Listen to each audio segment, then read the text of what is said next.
मांग की लोच में जो जो सबसे इसका प्रैक्टिकल जो, या जो इसे कहना चाहिए कि जो इसका सबसे महत्वपूर्ण हिस्सा है, वह है कि मांग की लोच को मापने की विधियाँ।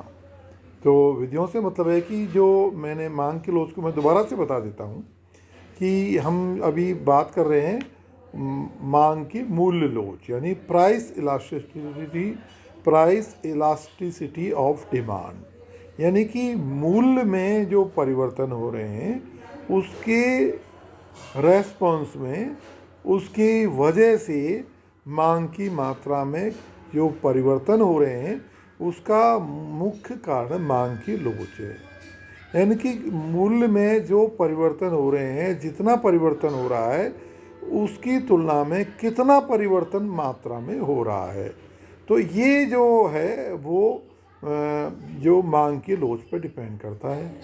या हम कह सकते हैं कि मूल्य में जो परिवर्तन हो रहा है उसकी तुलना में मांग में जो परिवर्तन हो रहा है वो हम के द्वारा हम ज्ञात कर सकते हैं कि इस वस्तु की जो मांग की लोच है वो इकाई के बराबर लोच है, या पूर्ण लोचदार है जिसे कि इकाई से अधिक लोचदार कहते हैं, या इकाई से कम लोचदार, या elasticity price is lesser than 1 है, यानी कि जो है कम जो जो लोचदार है। तो अब हम जो बात कर रहे हैं आपसे,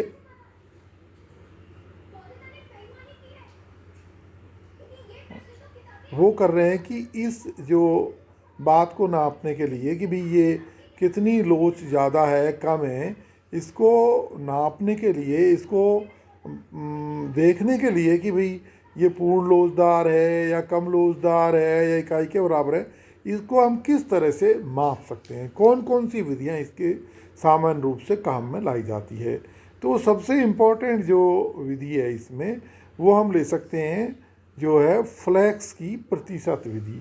तो प्रतिशत का विधि का मतलब सिंपल है कि अगर जो हम पहले ये देखेंगे कि भी मूल्य में कितना प्रतिशत परिवर्तन हुआ, उसकी तुलना में मात्रा में कितना प्रतिशत परिवर्तन हुआ।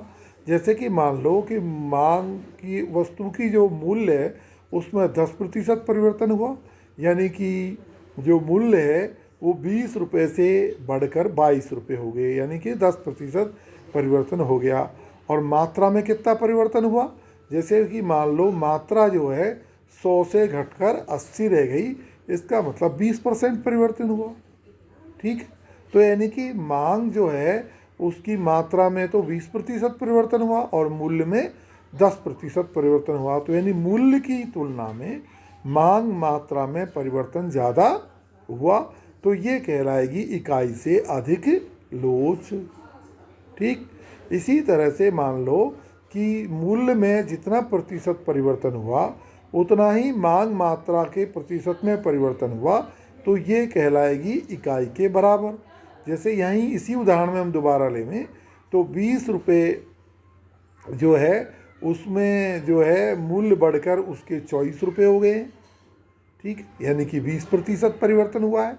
इसी तरह से जो 100 रुपये जो है वस्तु जो है 100 जो किलो जो क्वांटिटी है वस्तु की मात्रा है वो घटकर 80 हो गई है, यानी कि 20% जो है कमी हो गई है। यानी कि मूल्य में 20% परिवर्तन हो मतलब बढ़ने से मात्रा में 20% कमी हो गई। तीसरा उदाहरण हम लें अगर इसमें कि भाई जो मूल्य है उसमें 50% परिवर्तन हुए हैं और मात्रा में 20% परिवर्तन हुए हैं। जैसे मूल्य 20 रुपये से बढ़कर 30 रुपये हो गए हैं, जबकि जो है वो वस्तु जो है 100 किलो की तुलना में 80 किलो खरीदी जा रही है। तो यानी वस्तु के जो मूल्य है उसमें 50% परिवर्तन हुआ, यानी कि 20 का 30 हो गया। और इसी तरह से मात्रा में जो है 20% परिवर्तन हुआ, यानी 100 का 80 हो गया। तो इस तरह से हम फ्लैक्स की प्रतिशत विधि के द्वारा वस्तु की फ्लैक्स की प्रतिशत विधि द्वारा हम जो है इलास्टिसिटी ऑफ प्राइस को माप सकते हैं। और अगर हम इसको फार्मूले के रूप में देखें तो हम देखेंगे कि जो मांग के में जो प्रतिशत परिवर्तन हुआ है उसमें अगर मूल्य में जो प्रतिशत परिवर्तन हुआ है इसका भाग दे दें, यानी कि चेंज इन क्वांटिटी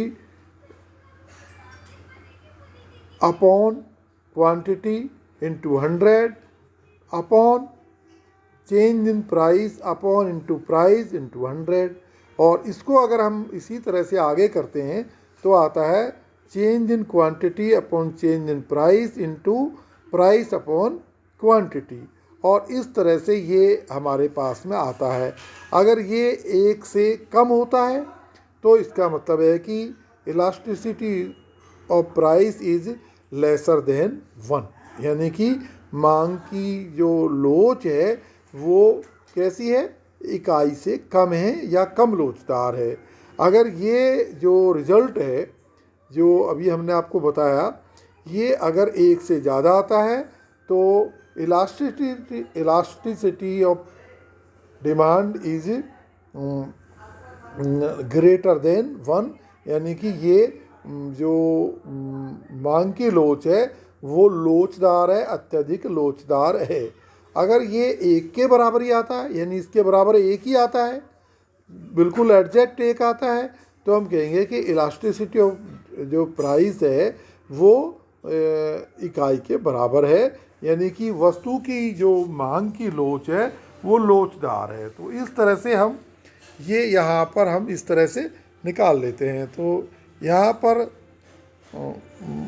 बता देना, स्पष्ट कर देना आवश्यक है कि लोच सामान्यतः उपरोक्त 3 प्रकार की ही जो है elasticity of price is equal to 1, elasticity of price is greater than 1, elasticity of price is lesser than 1 की होती है। बाकी सभी 2 प्रकार की लोच, elasticity of price infinite and elasticity of price is 0, ये आदर्श व्यवस्थाएं हैं। अतः उपरोक्त 3 प्रकार की लोच की स्थिति को ही हम जो है पैमाने पर माप कर देख सकते हैं। तो मैं चाहता हूं कि आप 1-2 बार इस जो फ्लैक्स की प्रतिशत विधि है जो इसको आप 1-2 क्वेश्चन करके देखें और इसको याद करें लिख के, फिर मैं अगली आपको जो है दूसरी विधियों के बारे में बताऊंगा। Okay, thank